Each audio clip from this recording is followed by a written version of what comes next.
Yo, we are live once again with a WrestleSense podcast report. We are going to talk about the week in wrestling, so strap it in, strap it on, whatever floats your boat, whatever makes you happy. We'll get ready for some fun here. Let's check the live chat. We're going to get right into it. We got a decent amount of stuff to cover, some fun stuff that you guys are going to enjoy. We're going to talk pro wrestling, indie wrestling, and we are going to talk about some of the greatest catchphrases in wrestling history and a little more on the side of that. So let's see who's in the live chat here. Of course, we got Wally showing up, of course, always in the building. Great to see you, Wally. Monstar's in the house. There he is. Good to see you, Sean. Thank you for the share. I appreciate that.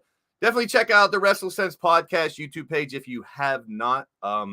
We finally got over that 100 subscriber mark. We got ourselves a little promotion, so I need you guys, if you haven't already, check out that page. We are streaming live on both channels right now, so check it out. PFW, there's my boy Tito in the house. Lady Devil in the house with her family. Clinton, always appreciate it, bro. You're awesome sharing it out. Same thing with Kelly. That's how we spread the word. Get some new faces, new names, new in here. Andy Price on the other side of the planet. Always a pleasure, my friend. Thank you for being a part of the show. Let's get right to it. See, I surprised Ray last week bringing him on first. How about this one first for a change? What's up? How you doing, brother? What's up, man? Some one-on-one time with you, man. We never get this time. Little one-on-one with the great one. Oh, gee. Oh, wait. Then I got to bring Doc on. Yeah. Shit. If you want the great one. You agreed with me. No. Fuck that. You agreed with me that Mr. Fuji should have been on that list. Go ahead. I do agree. Thank you. I do too. But once again, big reminder: these are not my lists; they're up for debate. But hey, living that single life, enjoying life. I'm here, enjoying life. I get to shoot the shit with you guys, and let's talk some wrestling. There you go. Doc. I agree. Your ultimate nemesis is now your best friend. Hey, he agrees with me. That's all that is. Fuji. Fuck Fuji. Oh, fuck you. Speaking of fucking Fuji, there's Ray. What's up? Oh, punts. Right. Holy shit, he is on the show from the beginning. We're not getting like a donut time. Fucking oh, no. From pizzas to donuts, it's all good. You don't deliver the donuts, do you? Two, we got new stickers. Blaze got us new stickers made for the WrestleSense podcast. I need one for my wrestling bag. If you go on right now, wife's computer. If you go on right now to the WrestleSense podcast Facebook page, you can order a T-shirt, and we'll throw in some free stickers. How about that shit? And I might even make a Doc Loves Mr. Fuji T-shirt. Oh, fuck you! For those who have been here, I thought about doing this too, and I think you guys would probably be on board with this. I want to do a giveaway here in one of these shows and give away a T-shirt as well. Absolutely, I agree. So, yes. So we're gonna try to reward some of you. It's medium. Medium. Monstar, I love you. Medium. Medium would work. Actually, we should have Doc model all T-shirts, but they're going to be size small. Yeah. So we get love handles, and then I'll do it too. But I'm gonna at least need a medium. Before Hey, I'm the one out losing weight there, kiddo. I don't know. I said I would do a medium and Hulk out of it. Here's our I underwear gained model 15 here. pounds. I gained 15. Did Pure you? fucking muscle. Listen, can I brag a second? Go for it, brother. Yeah, you're way better than I am. So go ahead. 365. Down What? to who's taking a guess? 215. 192. 187. Whoa. And on a motherfucking cop. I had to. We are 212.7 today. Oh, 12. Damn it! I wasn't Nice. the closest without going over. I don't win the Price is Right. There you go. That's That's ready to fucking go. amazing, dude. That's Price fucking is amazing. wrong, bitch. Thank you. You know Well, what? let's And the best part is, I love watching wrestling right now, and I know you guys hate it, but I like it. I kind of Eric's gonna not like me in about a half an hour, but we'll talk about that in a little bit. I still love you, but you're not gonna like what I have to say in about a half an hour. We'll go over that. I don't like you because you didn't buy donuts at Dunkin' the other day. Exactly. That's hoping I'd get a Oh. free one. You know, I give you stickers, you give me a donut. Didn't work out. that way. Donuts, these nuts, who gives a shit? All right, let's. I'm not gonna lie. I was in Massanutten, Virginia, and I bought Krispy Kremes, and they were delicious. Nice. Yeah, Oh. but your wife brought my screw up donut to your house the other day, It and was good. See, I ate Eric's cream-filled donut. Oh, Wow! I gave him the glaze. Oh yeah. Yummy, All right. yummy. Let's make And some we're off sense the of it rails from the already. side. This is getting off the hook already.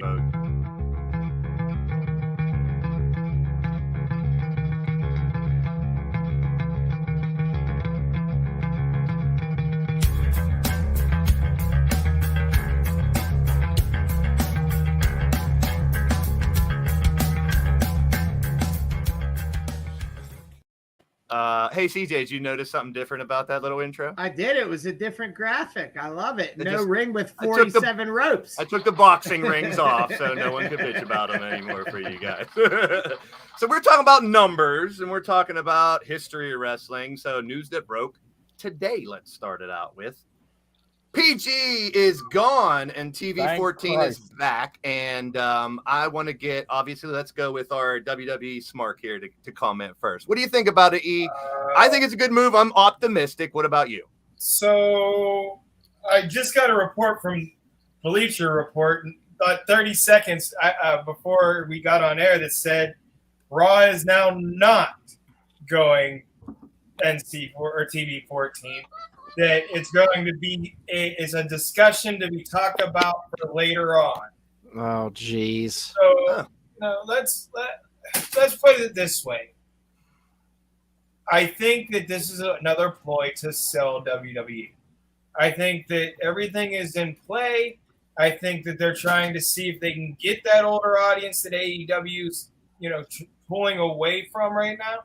And I think TV 14 is the way to do it. But I also think, and I know you guys are going to laugh, and I think the way you get the smart AEW marks back is one word: Wyndham.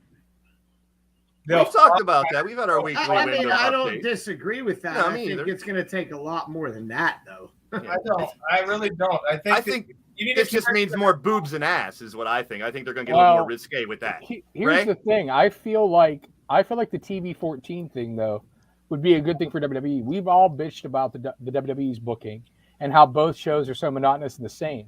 So if they could differentiate the products by having Raw be that edgier, more adult-oriented product and keep the network TV product of SmackDown, which is available in more homes, the PG family-friendly, then you appeal to a wider audience and you're not having to book everything PG and everything into a corner. So I do think that would be great.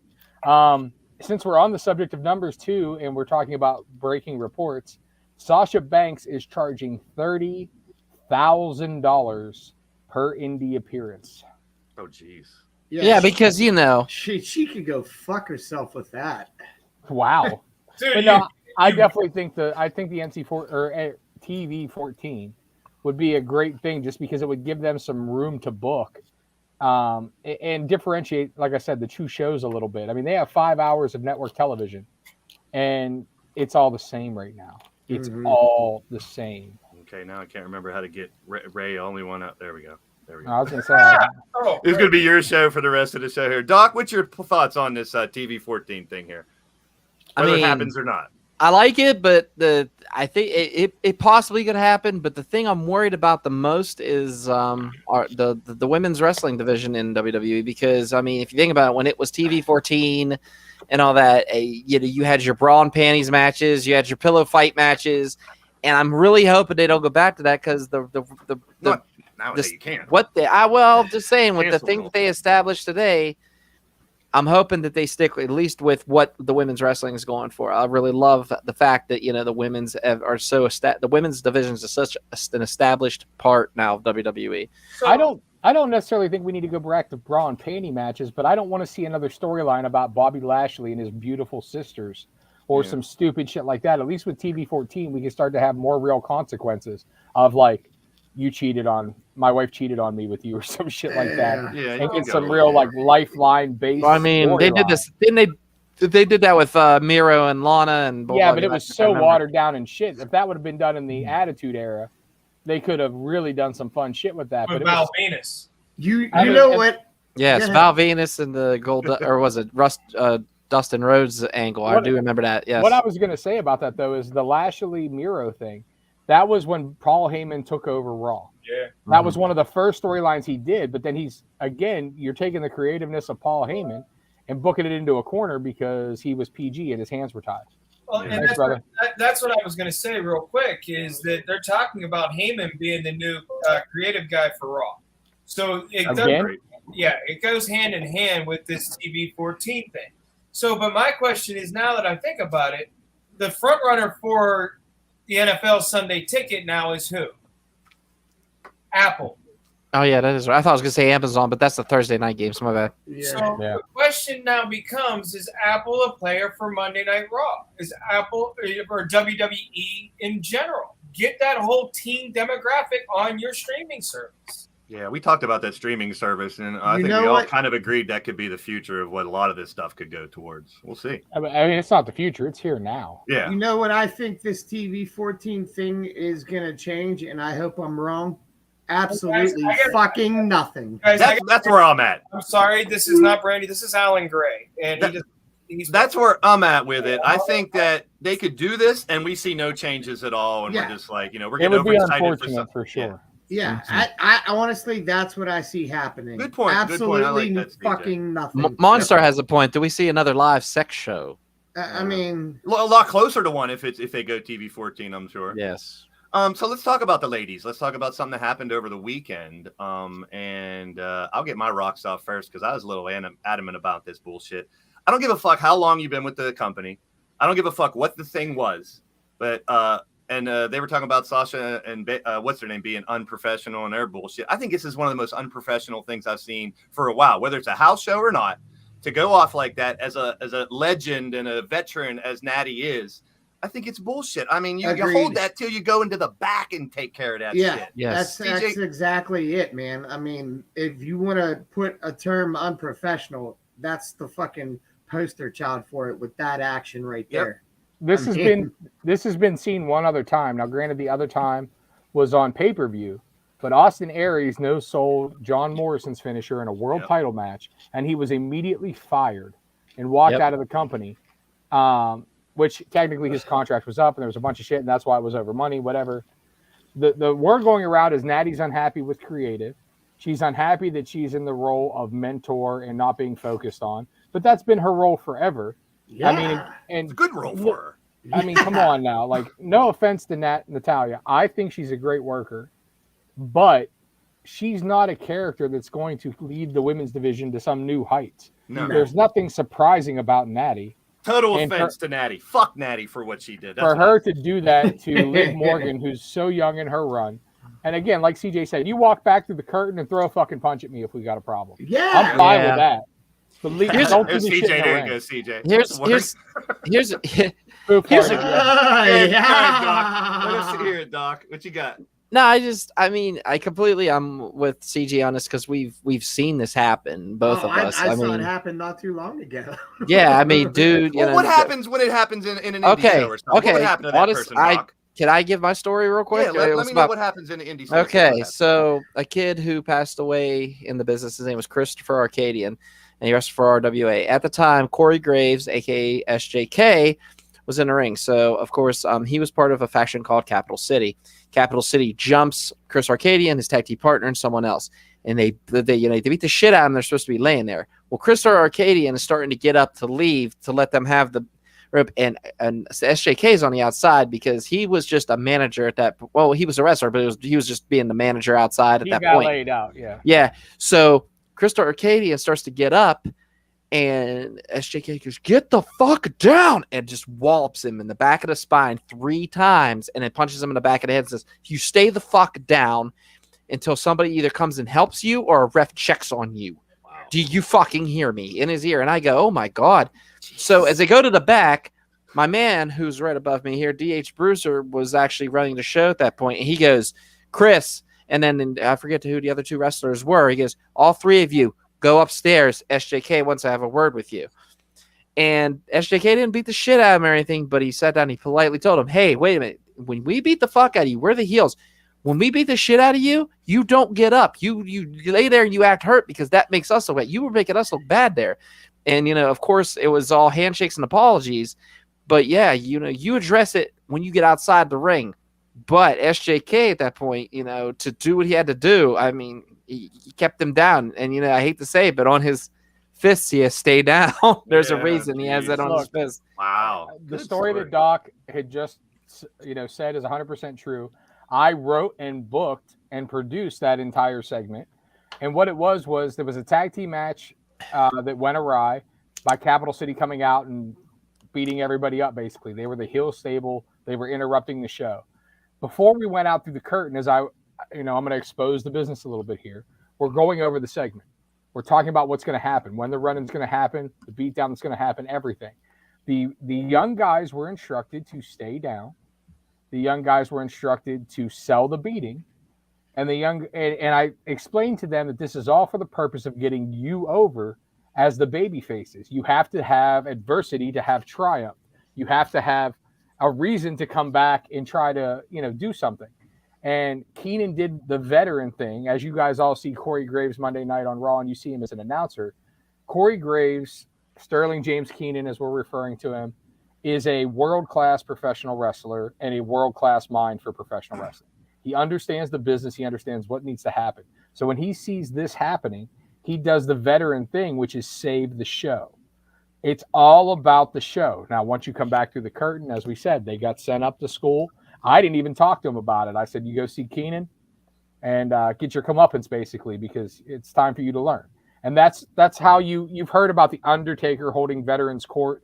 At every indie show, there should, or at least usually is, a veteran that kind of, is the guy that's looked up to in that locker room. And some of that shit, yes, I could yell at him. I'm the booker, but some of that shit is better coming from one of the other boys of kind of putting you in your place versus your boss telling you what to do. You know what I mean? Yeah. And that's what Keenan did. Now, on the opposite hand, what we had here with Natalia's job in this match, house show or not, is to make the young champion look good. She's to sell for her. She's to feed her. She's to let her have the babyface comeback. She's to help her get over. Now, how the fuck does it help Liv Morgan get over when you just took her finish, sold it, screamed at her in front of 5,000 people, 10,000 people, whatever it was, and roll out of the ring? It's a complete dick move. It's a complete unprofessional move. And for somebody with Natty's experience to do that is fucking uncalled for and ridiculous. Yep. So here's my question to both CJ and DH and all of you, actually. What do you guys think went down, though? Actually, was there any rumor? Yeah, there was a report today that I read that, and it didn't give any. It was Meltzer. He went all the way around the whole story and never really gave anything. But it was that she apologized and then took down the tweet, and that there was a report that it had nothing to do with Liv. It was just a different situation, and she just got angry. Then it was Liv, something that she did wrong in the match, and there was no details. So Doc, I don't know. And now Thunder Rosa's getting a lot of heat too about sandbagging Maria Shafir, and there was a lot of bullshit over that one too. Last night. Yeah, we'll talk about that show. Well, they did a segment with a sandbag last night on the show. In my opinion, what's going on, and in an interview, they brought out a sandbag. Yeah. Britt Baker actually threw a sandbag at Thunderstorm and told him that's how they should stop them or some stupid shit like that. How do you stop a thunderstorm? You get sandbags. You know how when it floods, it's a flood, but the sandbag says. We'll talk about Rampage here in a minute the thing with Natalya though is there's reports that she's clashing with the writers backstage to the point where they've even went to TJ, her husband, to try to smooth things over because apparently she's just uncooperative and yelling at them, and she's not happy with her spot. But they said that anytime they bring in Bruce Pritchard or Vince McMahon, that she's all, I understand my role. Thank you for the opportunity and kissing ass. But I think a lot of the problem it actually comes from Ronda Rousey. So you have Natalya and Ronda in this feud for the title. And this is purely speculation on my part. But Ronda goes out after the cash-in and says that she wants to give the title to the most passionate professional wrestler, blah, blah, blah. And I think Natalya took offense to it. This gets me angry. I'll get angry later, too. To me, that's what it seems like. Is she's unhappy that she was kind of downplayed like that when she feels that she's more important than she is. If you're unhappy, I got a really quick little way to fix it. fucking leave. Real quick, Hey, E, what's your take on this situation with Natty and Liv, so we can move on, because this just pisses me off. Yeah, well, I think Natty no showed it. I think that Natty is tired of getting beat by lesser talent, and I think Natty is going to leave soon. I really do. I hope she does too. Oh, there he is. The Muffin Man's here. Count Drake. Not good to see you. The Muffin Man. The Muffin Man? That's his Muffin his Man. name. I know Let's that. talk about something else here. We got a couple slides to lead up to it here. So let's do a little rewind back to Rampage. Last week we saw the handshake. And then we saw this tag team, who I think is a beast. You throw Brian Cage in there as well. What a team they have. And then you saw this. Doc, what'd you think about Gresham's heel turn on Lee leading up to their match coming up at the pay-per-view? I liked it. The 7-year-old who's going to be 8 this weekend that lives in my home did not. No. He's a total Lee fan. He loves Lee. He met Lee once, and he's all about Lee. And when he saw this, he was like, yeah, Jonathan Gresham, you told me about this guy, Dad. And I was like, yeah, he's a great dude. And then this shit goes down. Bodie's like, mm-mm. I don't know who has more heat with Bodie right now, Jonathan Gresham or Luchasaurus. It has to be Luchasaurus. Hashtag not my dinosaur. Make it happen, everybody, because it's gonna blow up on Twitter this weekend. CJ, what do you think about the Gresham storyline right now leading into that title fight? I don't like it. Okay. And my reasoning, and I'm sure people will disagree with me, size apart, I think Gresham is one of the most technically sound wrestlers in the world today. Yes. Gotcha. Now, So I don't think he needs the heel turn. Let his wrestling do the talking for him. You know what I mean? So CJ, I got a question for you. Why do you think the heel turn? I mean, in your own like gut feeling, why turn Jonathan Gresham and maybe Tully Blanchard guy? to build a character up for him a little bit more, rather than just using his pure technical ability, which that's Do you think they heel turn him so people actually pay attention to what he can do in the ring, being that he's on AEW? That's a good point. That's a very good possibility. Give him some story instead of just relying on the wrestling for now. You know, think about it. No matter what, when you're a kid, you root for the face, right? Yeah. You root for the face. That's True. your thing. If the face is that guy. So you hear he's a face, he's doing the great thing. Now he heel turns. Now, oh, wait, this guy's bad. I'm going to watch him. And now it's cool to like the bad guy. Yeah. Right? listen, here's why the heel turn happened. One, Jonathan Gresham is a fantastic worker. We all know that. He's not the best promo. So who's a pretty goddamn good promo? Tully Blanchard. Yeah. 2, whenever this is wrestling psychology 101, people, the babyface takes 90% of the heat in a match. They're going to take the beating. Who better to beat on a babyface for 90% of the match than the most technically sound professional wrestler maybe in the world? Thirdly, he's the ROH champion. So by putting him with Tully Blanchard Industry, with guys like Brian Cage and the Gates of Agony, now this motherfucker is unstoppable, because not only is he your Ric Flair-esque guy in the ring where he's technically good and always going to squeak out wins and always going to, piss you off because he doesn't get the ass whooping he deserves. But now he has fucking 900 pounds of jacked up muscle behind him to jump anybody, do anything, and Tully to cut the promo and make it all tie together. This is a perfect thing for this, especially if they don't get TV for ROH very soon. That stable can run fucking rampant in AEW and do a bunch of damage to make the ROH title and the ROH brand still relevant until they can work out and flesh out that TV plan. I was just gonna say that. I mean, until they get TV, they're hyping up the pay-per-view that first is ROH before All Out. So yeah, it makes sense to kind of get some stories going. And I dig it, man. Clinton, I promise you, yes, he can. Yes, he can. What, I've this worked one? with him.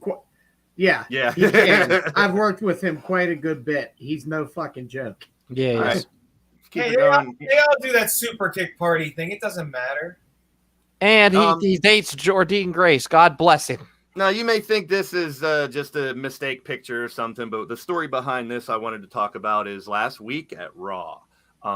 They were confiscating all the signs from the report. So the word is now, and I hope they change it because, and granted, yeah, sometimes it sucks to be at a wrestling show and some big dude has a sign in front of you half the time. But remember the Attitude Era days, all the signs that they would put up and all the great stuff. So no signs is kind of where they're going for SmackDown and Raw. And if you watch the shows, there's no freaking signs. Now, granted, part of the reason that I read was with the Vince scandal going on, they don't want Sasha signs, they don't want Naomi signs, they don't want names of all these people that aren't with the company anymore. So I kind of get it, but I don't know. I just wanted to bring up the fact that look, if the fans want to hijack the show, they're going to hijack the show. Look at what happened when Punk left. Yeah. And they chanted CM Punk for 7 fucking years, and hijacked any segment. Yeah. That iconic opening of Raw when they pan though, and it's wall to wall signs, made like for such a cool moment, and now they're just taking that away. And I'm not. We're old guys, right? We're old, we're middle aged guys, whatever. But Doc has a 7-year-old son. E's son is a little bit older than that. I have nephews that I take to shows. Part of the fun, man, for those kids leading up to the show is making their signs for their favorite wrestler and then holding it up thinking that wrestler is going to see the sign. And to take that away from them is fucking wrong. You're taking away the whole reason of wanting fans in the building. Yeah, I don't. Yeah, they're fucking up the experience. So let's talk. I'm going to talk about this, and this is where my rant starts, and it goes into the next segment. This is a quote from Jericho on the True Geordie podcast. And then the middle thing is what I want to focus on. And we're going to talk about, I don't like the word botch either. Things happen in a match. The fucking word I hate the most is the fans use is botch. Oh, you botched that one. Shut your fucking mouth. There's no such thing as a botch. This is a live show. Mistakes happen. Why? We've discussed this on this show before too, because we're human beings and we're live. I think it's overdone. You look at how the examples he has in Broadway or other sports that, if there's something that goes wrong, they don't put as much attention to it. But right now, with what happened recently on NXT, to be specific, we'll go to, there was 2 big mistakes that went on. Yes. And I listen, 2 weeks ago, I said that I was about done with WWE. I had enough because it was the same shit and it started to frustrate me because I wanted it to be better so I could watch more wrestling. Now, I'll get to my gripes here in a second. But first, Indy Hartwell, everyone knows she's my favorite, fell off the top rope. It's a mistake. It happens. The way they ended it, I think, was terrible. They could have did a little better. Now, on this one, Cora came out and you could kind of tell the heel turn was coming. The hit on the back was weak with the skateboard. But if you didn't know what happened, that's half of the skateboard there and the other in her hand before she hit it. It was obviously a pre-cut skateboard. And to Cora's, to her defense, yes, thank you. She took both pieces and beat the shit out of her afterwards, so it was a little better. So, overall, let's talk. And now there's 2 words I want you guys to comment on. Jericho also had something about, we talked about body shaming, and they're talking about the little body of Adam Cole, even though he's one of the best, I think, in the world, and the belly of Eddie Kingston. It's also been brought up, and the body shaming. So I want, CJ, we'll start with you. Botches and body shaming. I 100% agree with Jericho. I mean, it's bound to happen. Mistakes fucking happen. Again, like he said, we're fucking humans. Nobody's fucking perfect. Does it suck when it happens and it's usually very obvious? Yeah, but it is what it is. They're out there putting their bodies and lives on the line to entertain the fans. Well, so, CJ, both of these, shut the fuck up. Both of these mistakes really weren't the talent's fault. I mean, yeah, in this one, she didn't cut the board, I don't think. There's a lot of times that's the case as well. So you got to just, it happened, move on from it and let it go. And in the whole body shaming thing, I mean, I'm not in the best shape of my fucking life. But here's the thing. Fucking Eddie Kingston is like above and beyond a great worker. So who gives a shit? The way he looks is what makes him what he fucking is. And it's more relatable to a common person, if you want to use that term, because again, they are just human beings outside of wrestling. So yeah. I think it's bullshit that he's being body shamed. And I'm going to bring this up that we've talked about a lot before I get Easy E and Ray's comments on this. I think there's 4, and you guys can agree or disagree. I haven't been in the business as much as you. I think there's 4 things that really make a pro wrestler.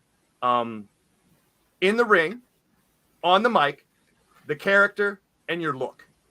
I think you got to have all 4 to be great. Is kind of but your look is not. Doesn't have to be the jacked up fucking 6-pack. But his look go is back. like CJ said. His look is the average, normal dude you won't want to meet in the alley. Yeah, but let's go back to the heyday of wrestling, like whenever wrestling really first became mainstream, and you had guys like One Man Gang and King Kong Bundy and Georgie Animal Steel that were big, thick motherfuckers that were believable monsters. And Eddie's not a believable monster, but Eddie's a believable guy that if you stroll into a bar and talk shit, he's gonna break your fucking jaw. with him. Yeah, right. Yeah. And you need to add a fifth, Blaze. What's that? Good. That's why. How they interact with fans outside of the show. I'll tell you from personal experience. If you go back, and they're hard to find because I've had trouble finding shit. But if you go back to 2000 to 2002, when I was an active wrestler, I was in pretty good shape. I came back in 08, 09 when the RWA just to do a few spot matches, and I was in terrible fucking shape. I'd had knee surgeries, back surgery, shoulder surgery. I was fat, and the fans still loved it. Why? Because it's not fucking about whether I had a six-pack or not. It was about whether the character and the storyline connected. It was about whether I was believable. And at that point, a 350-pound, 6'2" guy, I'm believable to punch you in the face and make it fucking hurt. Yeah. You know what I mean? And that's what Eddie Kingston is 100% believable in his character. And that, to me, is all that matters. Now, we've all seen on the indies guys who are big guys, but you don't believe for one fucking second that they're going to suplex, punch someone, make it hurt. They look like fucking candy asses, and they're big, thick dudes. That is a different story. And I'm not body shaming them. I'm just saying your character to me is not believable, dude. But fucking Eddie Kingston's character, that motherfucker gets drunk in a bar and starts a fight with me, I'm a little worried. Well, because he looks like when I talked about look, I was talking about like the ring gear, their overall look, not necessarily looking like a king. We got a special guest in the chat here. We want the better Dolphy in here. There he is. Drum Monkey's in the house too. When it comes to the botches conversation, I look at it like this: mistakes. I'd rather call them mistakes than botches. Yeah. Well, that's the point, though. When a mistake happens in professional sports. So a travel, a holding call, icing penalty, anything like that, it's called on by the referees or the umpires. It's a foul. It's a penalty. It's something. There is none of that in professional wrestling. This is a live show with no stoppages, no restarts, no oops, you fucked up. Find me one professional sports game where there's not a penalty called. Yep. One game where there's not a foul called. They don't fucking exist because mistakes happen everywhere. The only difference with wrestling is we don't stop and point them out. We just on with the fucking show. Yeah. Easy. Body shaming and botches. So was it a botch or was it a mistake when Arn Anderson was punching the guy? Huh? You mean when Arn Anderson was, you talking about when the guy was completely missing punching Arn? Right. No, Arn was completely missing punching the guy. Like, there's a difference, okay? This sword breaking is a botch. That's not a mistake. It's the bent sword. You're talking about when he hit the top rope, Drew? You know, a mistake is when they fall off the top ropes. A mistake is when something happens like the Miz slipping and kind of diving on Shane. Your dog agrees. A mistake is your dog busting a segment. You know, it's I think there's a difference, you know, but at the same time, it is what it is. He's a wrestling god, so listen to him, right? True. You know, the body shaming thing, hell, I'm a body shamer. I mean, it looked like Chris Jericho ate Chris Jericho for how long? Yeah, but look, and he got skinny all of a sudden. Like, everyone's not going to be a chiseled fucking statue, and that's the bottom line. I don't want to dwell on this too much. You know, I'm not an Eddie Kingston guy. Do I think he's fat and out of shape? Yes. Do I care? No. No, he shouldn't have to be in total shape. All right. So before I get into my little rant, speaking of someone's body shaming, just real quick, I just wanted to mention the fact we talked about WES failing in the Authors of Pain little thing. Word is it now that Marco Stunt's going to start his own company. Good luck, Marco Stunt. That's all I got to say about that. Well, at least in Marco's defense, apparently he's been working as a co-booker with an independent company for like 2 years, 3 years now. So at least he has some experience. Yeah, good luck. We talked about this match last week. I hope he found his PS5. He's been looking for a PS5 for months. Me too. They showed this match real quick. I want to mention it that they talked about it last night. I dug it. They showed it. A little bit of fans over in the UK maybe for AEW as well. And I just wanted to mention the fact that they showed that and move on to this part, which I really wanted to get to. Before we get to, oh, wait, I didn't. Oh, my rant is after this. I'm sorry. We'll get to the rant here when we get to Raw. Wait a minute. I left the segment out. All right, so I got to do my rant here. I had a picture of Dolph when he came last night to watch Raw, and like I said, I watched SmackDown, I watched Raw, and I watched NXT with an open mind because I've been very frustrated with the product recently, and I want it to be better. Here's some of the, and I didn't want to just be the guy who's an AEW fan that's hating on WWE, so I want to give some reasoning to why I think those things. I want to give some background to my idea so I don't look like an idiot who just thinks I hate WWE and love AEW. So I wanted to really break it down to a couple different things why I am frustrated. Number one, and they gave me tons of examples this week. There's two guys in the ring talking to one guy. Here comes the other guy's tag partner. I wonder if we're going to have a tag match. They did it the other night. There's three guys in the ring, two on the other side. Here comes almost an MVP. I wonder if we're going to have a six-man match. Player. My bitching is, are we so? And I talked about insulting the fans' intelligence. My gripe is, are we supposed to believe on a regular basis that this billion-dollar company does not have a full match card for the fucking show?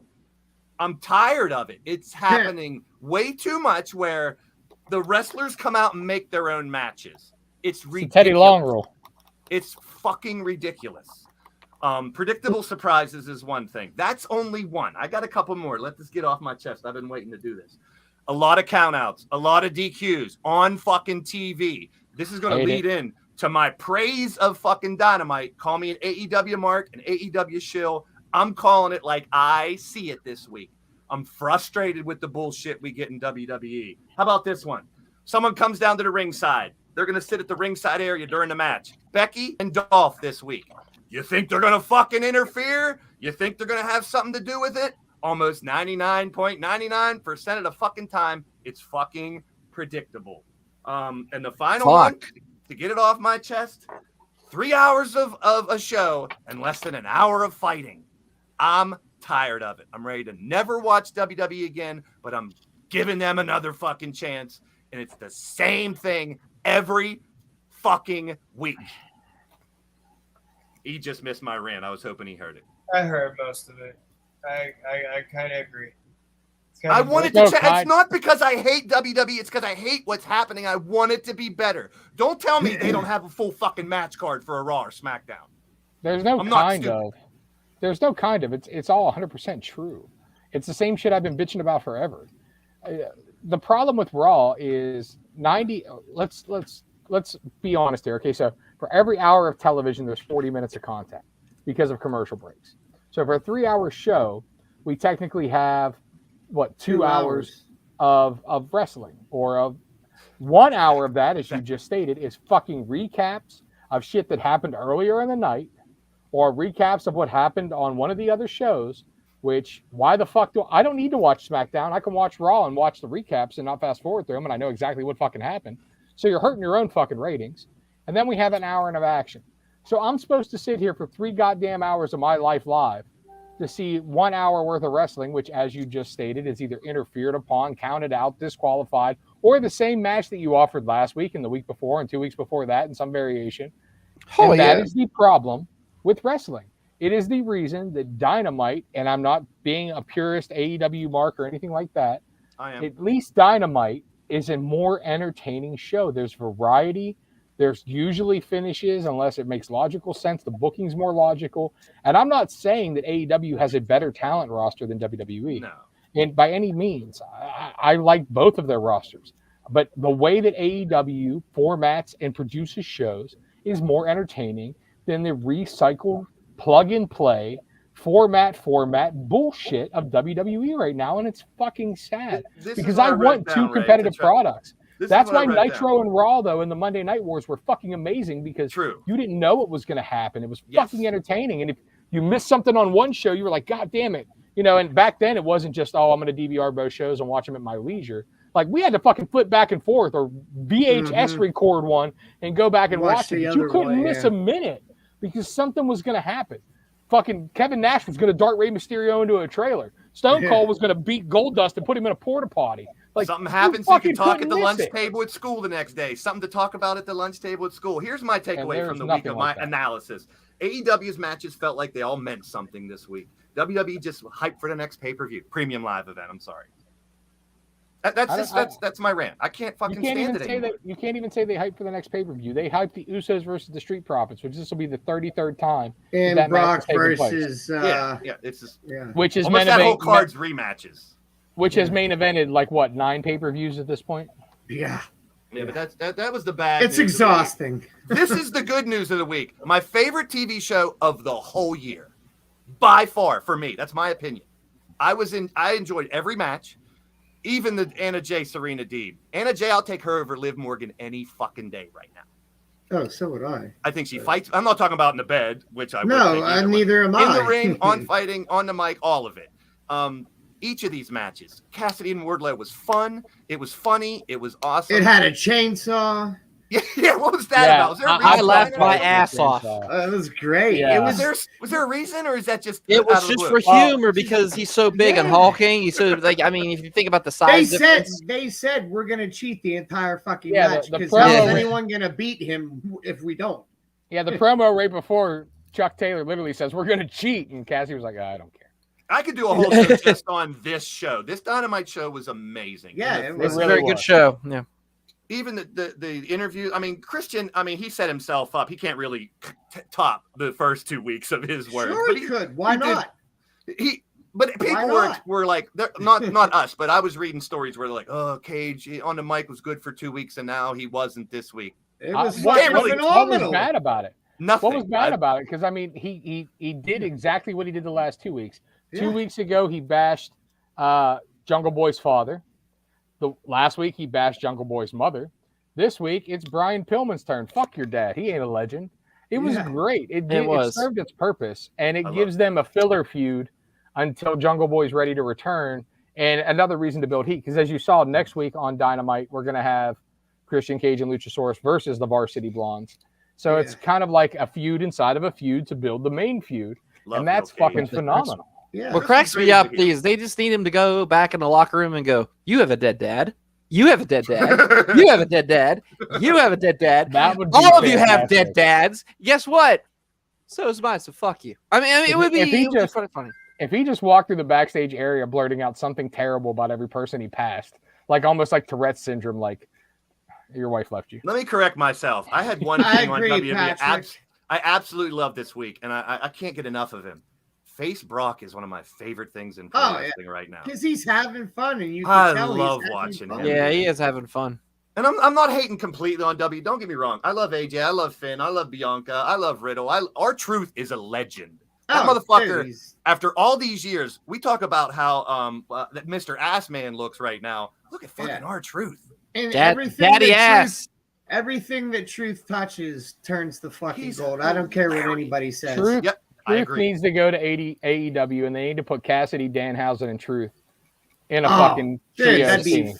fucking phenomenal. Takeshita's a superstar too. I'm in Yeah, love with that for sure. dude's fucking That phenomenal. kid can go, man. Yeah. I mean, I don't know about his English skills or promo ability yet or anything like that, but as far as in the ring, his selling, his timing, phenomenal. Mm-hmm. Then we got this in the main event. I would have bet all the This money was I a had that surprise. the Bucks was going to win. I thought the Bucks was going to win. FTR will beat the Briscoes, and then those two will combine, at All Out. But I loved seeing these two. I love the tease of Swerve when they hit him with the belt. I love. If you guys didn't see the interview, the post show that Keith Lee gave his in-ring thing. Have you guys seen that?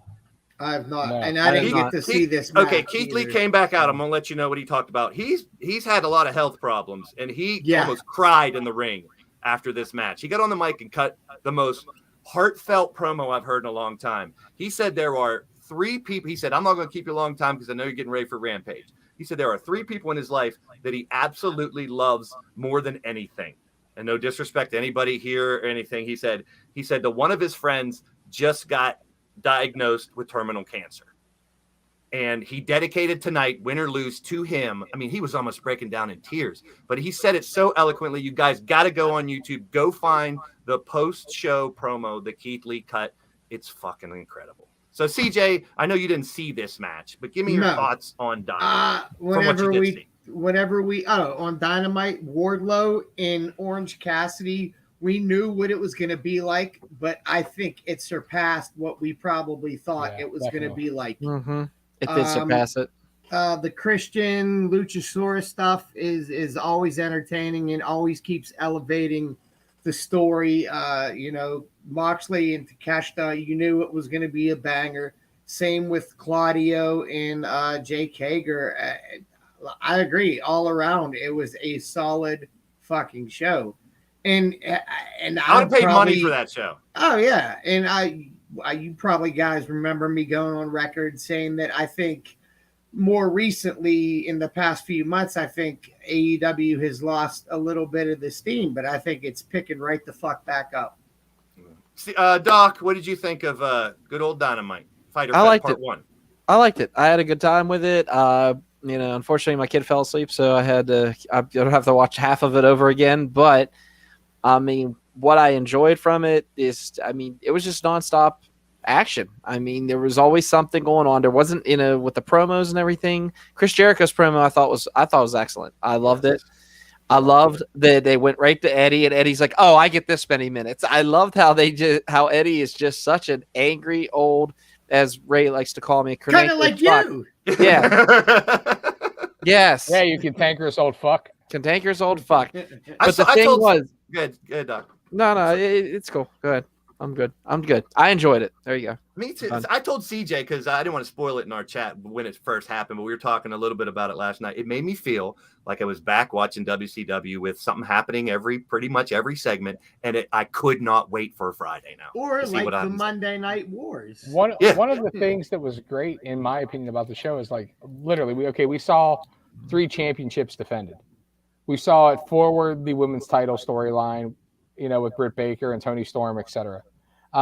So the Jake Hager Claudio match was phenomenal. It shows you what those guys can really do. And honestly, Hager, I've kind of felt has been wasted in AEW.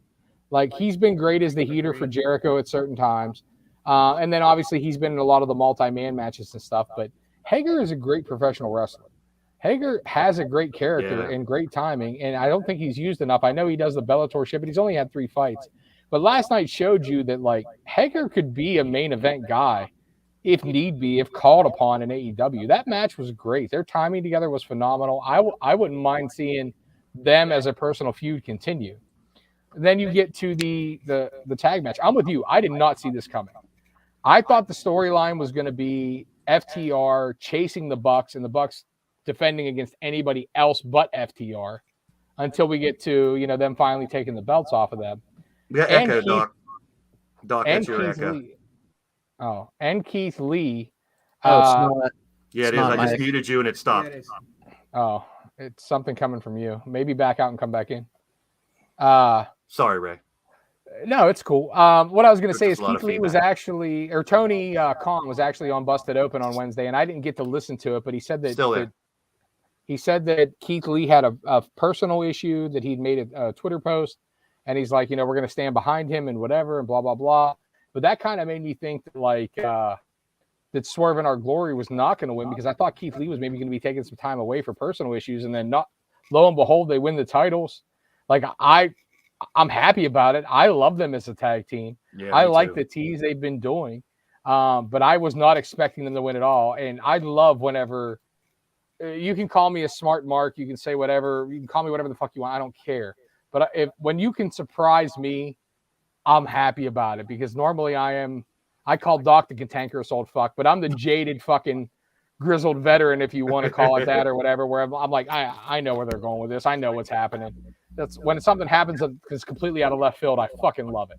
And this is out of left field. That Claudio and Hager thing, I mean, they know each other pretty well. I loved seeing those two fight. The whole show was great. I mean, I loved it. I can't wait to the next one. We got the tag champs. Can't wait to see what they do with that next, Doc. That is definitely I'm not sure why, but Go ahead, exit and come back in or something. We're going to talk about a couple people that have been on the show before. Echoing. Why are you flicking us? Yeah, it's not our fault. You're echoing, bro. Leave and come back. General Kiesel was on the show before, and I saw this little advertisement. I thought it was cool. It's not till next month, but I just wanted to bring it up. We're going to talk about some indie wrestling here, so I hope Doc does come back quick because he got some info I want to hear about. Yeah, the echo's a little weird. See, told you. They're hearing it too. But Santino and Ricardo Rodriguez, I thought that was cool. Best of luck to our boy General Kiesel in that match.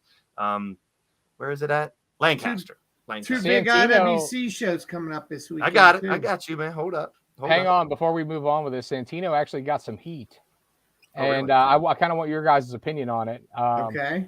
So Santino booked for his home promotion in Canada that is for his school. He booked Marty Scurll. And there's been a huge backlash because he booked Marty Scurll on a show. And we know that Marty Scurll had a relationship with a 16-year-old and, you know, he was canceled. The Me Too movement and such. But Santino so far has stood strong and said, you know, people deserve a second chance. I agree. I mean, I agree as well. It's just really hard to swallow that he had a relationship with a 16-year-old girl. And what is the statute where we can say, Doc, have you heard this last little piece? Because I want your opinion on this too. What's up? I just jumped back in because you're good now. It's you're fine good now. It's fixed. I don't know what the fuck happened. But so Santino Marella, who we're seeing on this thing with General Kiesel, Santino Marella has a home promotion for his wrestling school in Canada. Okay. And he booked Marty Scurll on the promotion. And see, that face is exactly what I wanted to see. Like a lot of people are bashing Santino, but to this point, he's stood strong. He put a post out saying people deserve a second chance, etc. So what is the time frame that we think? I mean, 13-year-olds deserve second chances? It wasn't a 13-year-old. Which is still terrible. I was told 14. 14? 13, 14, 15, 16. It don't matter. It's underage. Yeah, that's what I'm saying. It was a 16-year-old, and as a father with a 15, about to be 16 in a month-year-old daughter, I'm extremely offended by what Marty did. But as am I. What? But the same token, like, has he apologized? Yes. Has he come out and kind of said he fucked up? Well, he come out and said that it was misrepresented too. That the girl said she was 18, which is highly likely. Let's be honest. He's still I don't disagree with that. And he apologized for it, and said he regretted it, obviously, blah blah blah. But what is the statute of limitations? I mean, is this guy's career over, or is there a point where it's like, okay, can you recover from something like that, though? I mean, if you look at some of the people in the past that were popular, they never recovered either. Yeah. Listen, Jimmy Snuka killed a motherfucker. But how often does this same fucking thing happen that we never hear about? True. That's true. Yeah, I mean, I agree with that. The thing is just I don't know. It's just go ahead. No, I'm not saying what he did was right. I mean, you've done booking, right? You have. You're an agent backstage. I've seen you. Okay, they do make mistakes. Here's the thing I got to ask you though. Yeah. Would you take that risk? If they've apologized and shown remorse, he has to why clear not? His name more than just an apology. Why not? I'll tell you what. Do you know how many Marty Scurll shirts I've seen at Goodwill? I'm gonna go get one. Go ahead, go get one. All right, CJ, let us know. I'm just saying, you know what? Since Ray does his thing, we can put grass on the field on the back of it. Listen, you know what they say? If there's grass on the field, play ball. If not, roll a river and play in the We ball. normally wait till the end of the indie stuff, but I'm going to talk about some indie stuff now. CJ, we got an ICW show coming up. IWC. Jesus Christ. Sorry, it rolls out quickly. Third time. Mr. Fuji, go suck his dick. Third time. IWC, Washington. Make a manager list that counts. Washington Wild Things. Outdoor. CJ, IWC Saturday the 16th for Threat Level Midnight, and also IWC Sunday the 17th at Washington Wild Things Park with Braun Strowman. That's going to be fun. I want to Adam Shear. You going to be there? I'll be there the 17th in a working capacity. The 16th, I have my niece's graduation party, so I'll be heading to the show late and just hanging out. So Now, Doc, I know this one's next month. There might be something sooner, but I did find this Resurrection yes poster out there. Rock and Roll Express, nice. They just announced for the Flair show. We're going to talk about that Flair show next. Yeah, I'm really excited because, like I said, since I was Bodie's age, these guys have been idols of mine, and I actually finally get to call a match. It's on my 11th year anniversary, wedding anniversary. I'm getting some hate, but it's the Rock and Roll Express. I know. Damn it! So and they can still go. Yeah, so Ricky can. Robert can't move for shit. Ricky's gonna act with his son at the Flair thing, and Morton's gonna be in the corner, and they're facing Arn Anderson's boy and Pillman's boy. So 4 Horsemen versus they're booking as the 4 Horsemen versus the Rock and Roll Express. Arn's in the other corner. So we'll talk about that when that one comes up too. And another reason I want to talk about this is a big shout out to Rev Ron Hunt. The guy's been on our show before. If you're not following on Twitter, he's a great follow. I'm not a morning person, so I haven't really caught any of these, but I did listen in on 1 or 2. They're funny. They're entertaining. Every Tuesday and Thursday morning, 7:30. I'm still dead asleep. Well, at the Rev Ron Hunt. If you do not follow him, definitely go follow the Rev. Big shout out to the Rev. I was talking to him earlier. An agreement was made, a Mega Powers handshake, if you will. The Rev will be doing a segment for us here shortly called the Rev's Rundown, where basically it's going to be a 2 to 3 minute of whatever the fuck he wants to talk about from whatever fucking show he's at. Good and we'll be airing on the YouTube WrestleSense podcast channel. Hey, I just want to let this out real quick. Hey, Dr. Hooks Malone, real classy, brother. Real classy. Monstar, love you. Real classy. Real fucking classy. That's a little far. That's a little bit too much, guys. We push the envelope around here. Yeah, I can. Okay, right. Let's get. That was a little too much. Now, speaking of the Flair show, and we have been doing our little segment talking about Ric Flair's history, one of the greatest of all times, if not the greatest, argumentative. But we're going to get into the 6 senses this time, nicknames and catchphrases, and a couple of them I had never heard of. Yeah, they can move to this. Your soul, man, they can move to this. It's brand new. Yeah. Open your eyes and realize it's the new guys. Y'all can Son of a bitch, I got to share. Okay, the good news is I did order my PC, and it'll be coming in a week or 2. So all these little issues where I got to share this bullshit one at a time will be gone. We're going to get some upgrades around here. Ramblin' Ricky Rhodes. Who the fuck is now that? I had Thank you. He wanted to be Dusty's brother. He said his pitch was, I had to read into it. I'm like, I got to find out about what the fuck is his. He wanted to be Dusty Rhodes' brother as his character. And they were like, just be yourself. You know, we're not doing Ramblin' Ricky Rhodes. So that's one. This is not a top 10. So Doc, don't crucify me. I'm not. We will have a top 20 for the greatest catchphrases of all time, and you can blame Sports Illustrated for that one. This one is from Pro Wrestling Wiki. We got Rambling Ricky Rhodes. Let's go to the next one. The Nature Boy, of course. These I'm going to roll through because these are pretty famous. Everyone knows most of them. The Nate. And Little Nate, too, of course. Yeah. What is this? I have no fucking clue. What's Ida Balut? I researched it, and he literally called himself this. He probably did when he was a heel, like in NWA days. I think he just said it. If he's something of greatness, hold on. He also, I'll look this up right now. carried a golden razor blade on his neck for his nose candy, maybe. I don't know. He did a lot of drugs back then, too. A little booger sugar. He did a lot of drugs back then. So. That was probably before Flair had a credit card machine on his forehead to juice. Now he just goes like this and blood comes out. Ida Balut. Okay. I'm moving right along.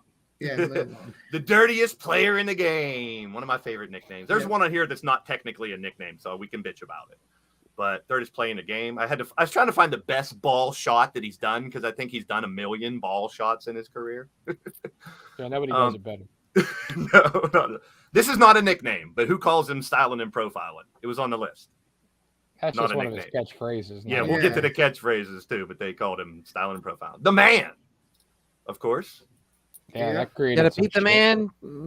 The Alimony Pony. I love that one, and I never heard it too. Jesus Christ. I love that too. Good for him. Not good for him. That's why he's broke. Vince is the king of the NDA. That's one of my favorite names, and I never heard it before this. But trying to find the picture with a bunch of girls, but that one will do. Hey now. Yeah. The Limousine Riding Jet flying, wheeling, stealing, kiss. I fucked it all up, son of a gun, motherfucker. yeah. All that good stuff. Woo! I'm gonna cover. We'll get back to that one again in the catchphrases. Space Mountain. Yeah. So we're including the nickname for Flair's dick. Yep. Oldest Yeah. ride, longest line. Very good. I don't think those lines are that long anymore. No. The 60-minute man. Yeah. I was trying to I look in. kinda He had a love that lot of 60-minute matches. He had a lot of those. Him back and in the- Dusty. Back in the day, though, that's what the champion did, is they would work a Broadway so they wouldn't have to drop the title. Where was that? Steamboat ones we talked about before. The Wyndham 60-minute match as Yeah, well. but you're was a only good talking one. about pay-per-view and televised. They would legit do 60-minute matches 3-4 nights a week Oh yeah. just so Slick he didn't Rick. have to lose the belt. Yes, That's I the, remember uh, Slick Rick. Yeah. I like that shirt. And when that Yeah, I rapper, like that shirt too. when the And the rapper Cabbage came Patch out, Kid I Ric was like, Flair. "Yo, you stole it." And then the final one, the master of the figure four. Yeah, that's not. Yeah. Not that it's number Yeah. one. It's just the next one.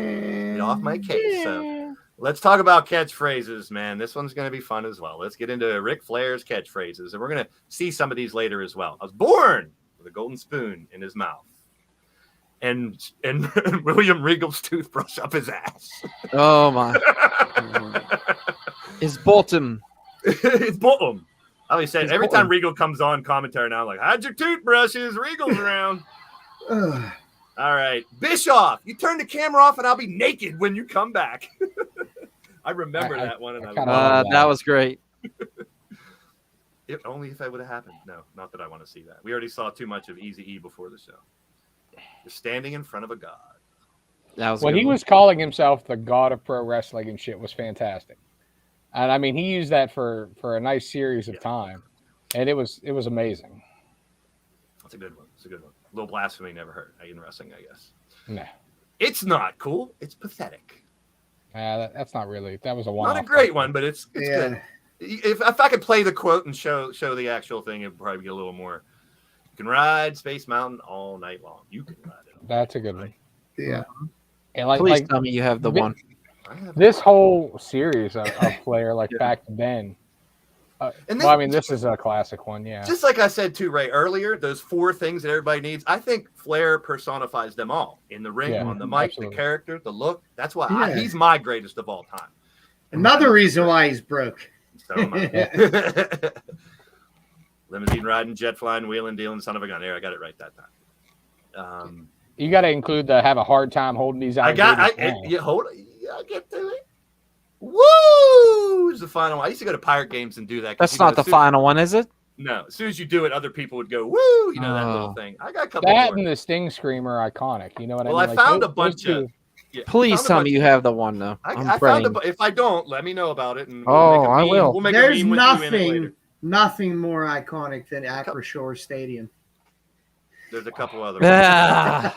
Oh, I really don't give two fucks about that name. I bitched about that all over. I social can media. care I less. don't really care. Yeah. It'll always be. The Green River Behind Stadium Field. got torn down. The Igloo. Okay, gone. hey. Best names. Who cares? Half these people don't It's a care nice about the tangent. Steelers. I With a fucking tear do. in my eye. I know you do.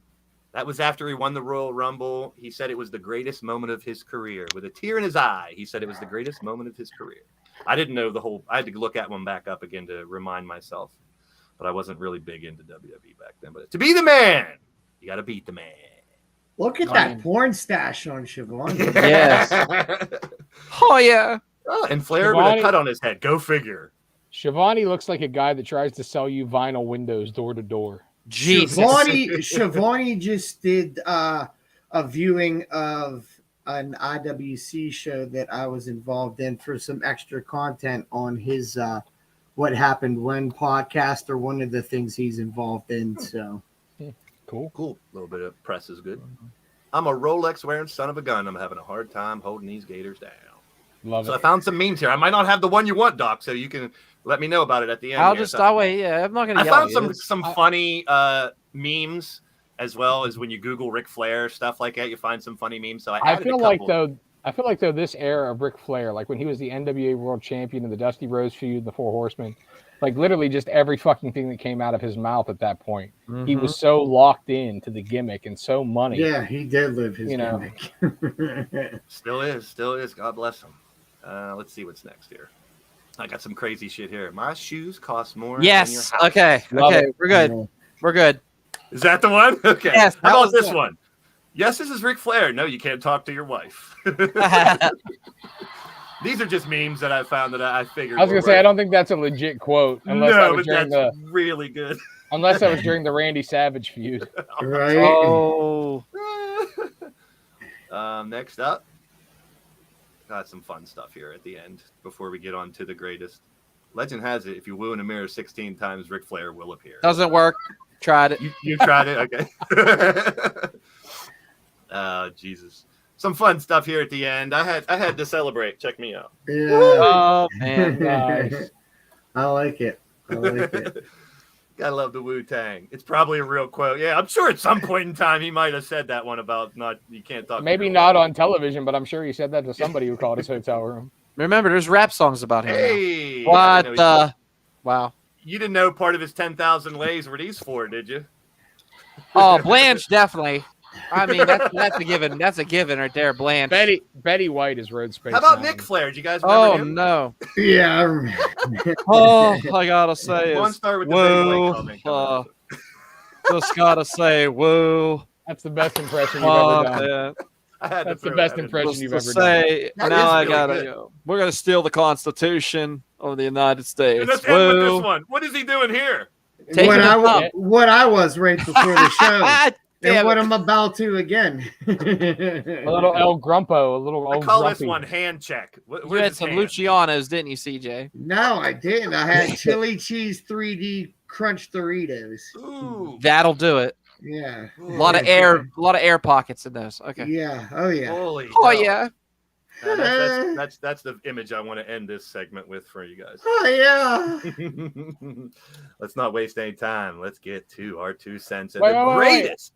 Good. We had Flair's catchphrases. Is there anybody out here? I mean, any three of you guys, rest of you guys, give me what you think your best catchphrase in wrestling history is. Well, we're about to do the best catchphrases in history right now. That's what I want.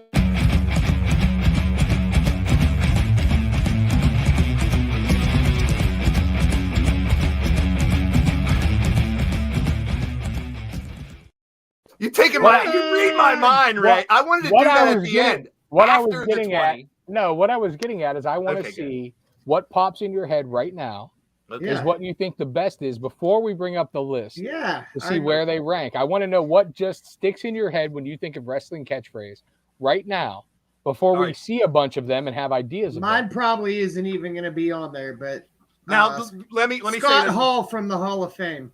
Now let me say this. This list is from 420, April 20th, 2017. So it's 5 years old, first of all. And it's going to be all WWE guys pretty much. Mm-hmm. So yeah, chat, let us know what your favorite catchphrase is. I'll And give you Doc- mine. To me, the best one in professional wrestling was Taz.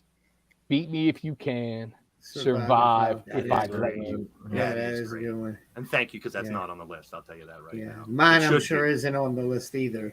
What is Even yours? though that was said Scott it's Hall. Scott Hall. Hall Oh, of Fame. Scott Hall. Yeah. What about you, Doc? You got a favorite one? I don't have Rest in peace. No, that's going to be on there. And then Devon get the tables. So All right. So this list is from in the chat. I'll start. I'll show yours too. Go ahead and put them in the chat. Let's go. This is the top 20, and I do have 10 honorable mentions that I'll mention afterwards before you guys. Mr. crucify me. Fuji better not be one of them. oh No, fuck Mr. off. Fuji's- Oh my god. Yeah. Number 20. And this was actually number 22, but I didn't like number 20, so I put this one. There's a Stompy. What's up, Stompy? Natural Aggression Wrestling in the building. At number 20, it is The Rock. It doesn't Great matter. pop I like culture thing. What about the song? He even had a song for it. There was a Wyclef Jean song with The Rock. Number 20. Number 19. USA, Ho! USA, Oh. USA. The USA I thought it was champ. And ho. the ho, I guess, should go with it. You got to have a ho. The hoe, Speaking of- I I mean- Speaking of a ho, how about a No. hey yo? Yeah. Mhm. You gotta Again, love- to me, if they crossed over into pop culture, like if it doesn't matter what you think, hey yo, that's what makes them, Yeah. you know, ultimately memorable. Right. Yep, very good point. This one definitely crossed over. Give me a hell yeah. See some more from him, I'm sure. Okay, yo was a great one. Yes, sir, Stompy. All right. Finally, number 16, The Rock has come back to insert city or Yeah. 15. Someone mentioned this one in the chat. If you're not down with that, no, they did the other one. Sorry, we got 2 words Yeah. for you. We We got 2 words for you, Mr. Fuji. Scissor me, daddy. Oh, okay. That one should be on there, man. Yes, it should. Kurt Angle, number 14. It's true. It's true. It's damn true. Yes. Number 13. Wait, wasn't his WWE one though? It's real. It's damn real. That was the Yes. TNA Yep. knockoff. Yep. Yes. Yeah. Yep. Bret Hart. Best there is. Best there was. Best there ever That's will be. the. That was always a good one. That was always It's a a good great one. Very good. Number 12. Everybody's got a price. Love it. Dig it. Number 11. This is Doc, was your favorite. And I'm sure you'd have it a lot higher on yours. Rest in peace. A lot of big Undertaker fans out there, I'm sure. The Godfather one, that is definitely an honorable mention, Monstar. It's not in the top 20, but I'll give you credit for riding on the hoe train. Let's reminisce. We just talked about it. Let's bring him back. Speaking of Taker, watch that Table for 5 special. That was And pretty watch fucking entertaining. the new documentary that they Yeah, I haven't started got back there up on yet. it. It's good. I haven't got haven't the- watched it yet. A&E actually got off my got kicked off my cable thing, so I gotta like figure out another way to see these documentaries. So Oh, I watched it. I'll give you my Hulu Cup of password. haters. Yeah. Cup of haters. Coming up next, your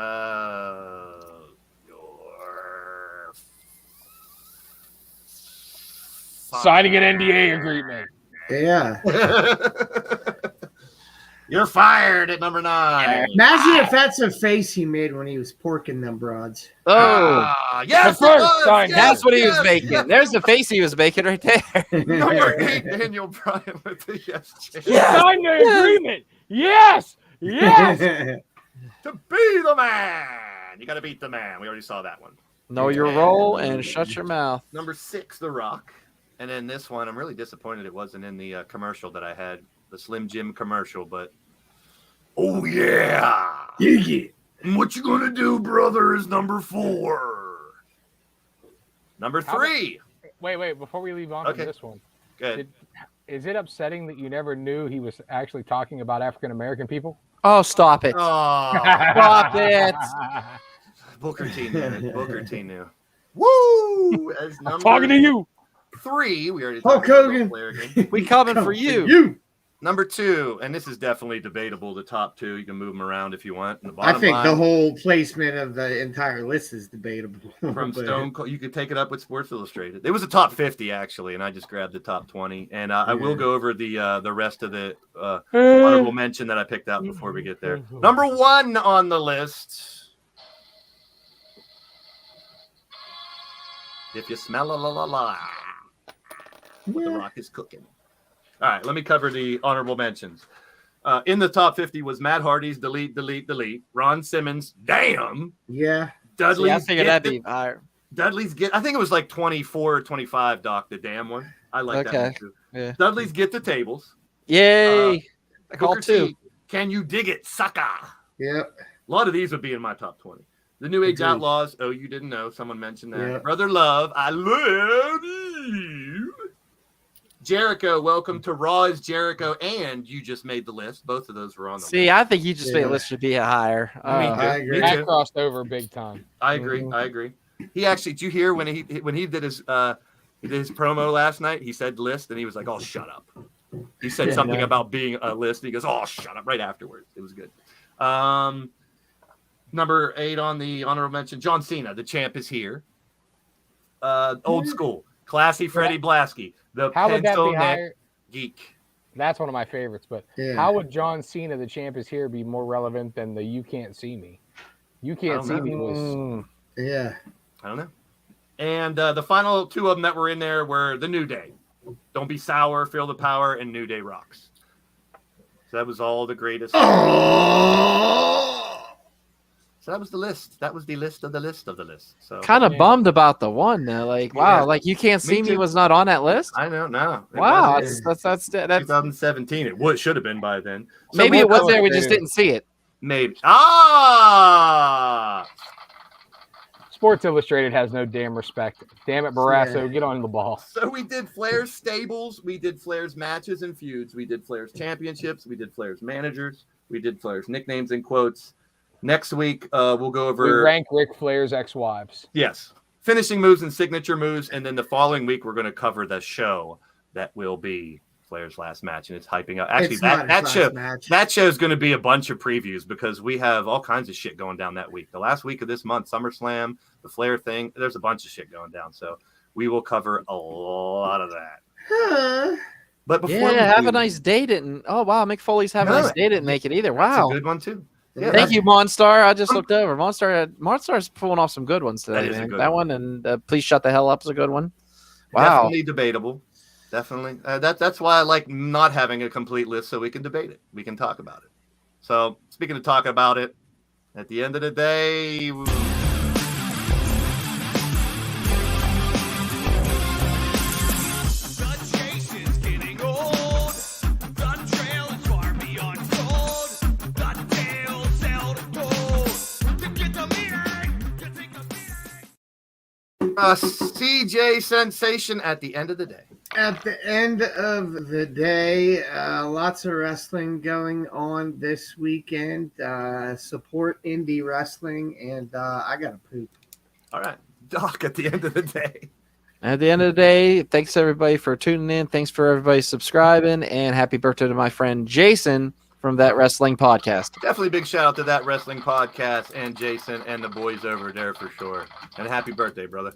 Ray, at the end of the day. At the end of the day, that's it. It's just the end of the day. It's time to go to sleep. I'm fucking tired. Good night. I Bye. say at the end of the day, let's recoup. Don't body shame. Call them mistakes, not botches. Fuck Natty. Subscribe to our YouTube page. Woo! Buy a t-shirt.